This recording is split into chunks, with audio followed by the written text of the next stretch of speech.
사랑하는 주양교회 성도 여러분, 안녕하세요. 이병철 목사입니다. 오늘도 우리를 사랑하시어 모든 것을 예비하고 계신 하나님을 신뢰하며 믿음의 길을 걷는 복된 날이 되기를 바랍니다. 5월 6일 금요일 주만나는 온 세상의 피난처 애굽이란 제목으로 본문은 창세기 41장 46절에서 57절까지 말씀입니다. 오늘 본문은 요셉이 애굽의 총리가 되어 풍년의 때에 흉년의 때를 준비하는 모습과 두 아들을 낳아 므낫세와 에브라임이라 이름 짓는 내용입니다.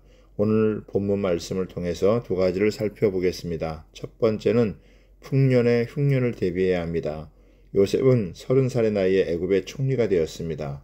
총리가 된 애굽은 교만으로 마음이 들뜨지 않고 즉시로 애굽 전역을 순찰합니다. 성공의 자리에 머물지 않고 기근을 대비하여 준비하는 모습입니다. 탁상에서가 아니라 현장을 둘러보고 정책을 세워 실질적인 대책을 세우기 위함입니다. 7년 동안의 풍년이 들자 엄청난 양의 곡식이 생산됩니다. 과잉 생산이 되면 가격이 폭락하기 마련인데 이를 구매해주면 백성들에게는 큰 유익이 됩니다.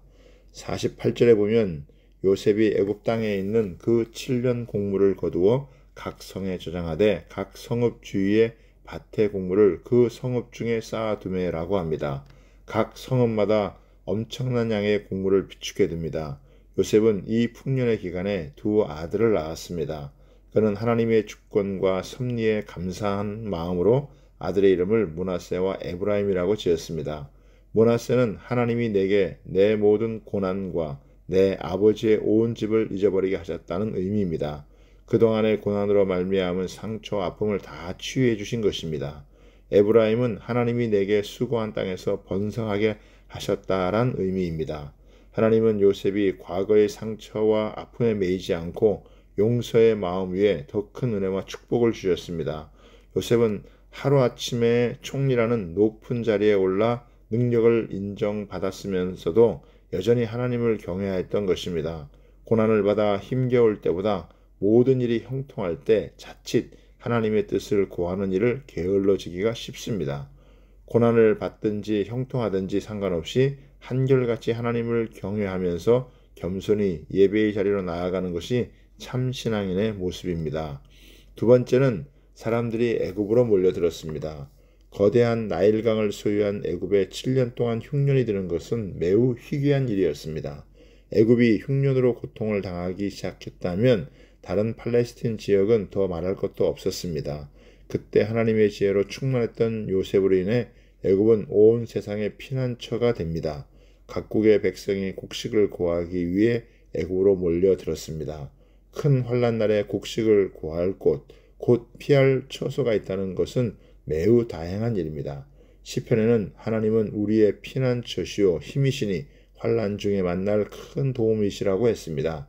하나님은 미리 요셉을 통해 살 수 있는 길을 마련해 두셨습니다. 56절에 보면 온 지면에 기근이 있음에 요셉이 모든 창고를 열어 애굽 백성에게 팔세 애굽 땅에 기근이 심하매라고 합니다. 요셉은 풍년의 때에 비축해 놓은 것은 흉년의 때에 풀기 위함이었습니다. 그런데 무상 공급을 해주는 것이 아니라 팔았습니다. 돈을 가져와 곡식을 사게 하고 돈이 없으면 짐승을 가져와 곡식을 얻게 하고 짐승이 없으면 땅 문서를 가져와 곡식을 얻게 했습니다. 그렇게 함으로 바로가 강력한 왕권을 갖고 나라를 안정적으로 통치하도록 만들었습니다. 그래야만 모두를 흉년에서 구할 수 있기 때문입니다. 7년 대기근과 같은 어려움 속에서도 안심할 수 있는 이유는 바로 하나님이 피할 길을 주시기 때문입니다.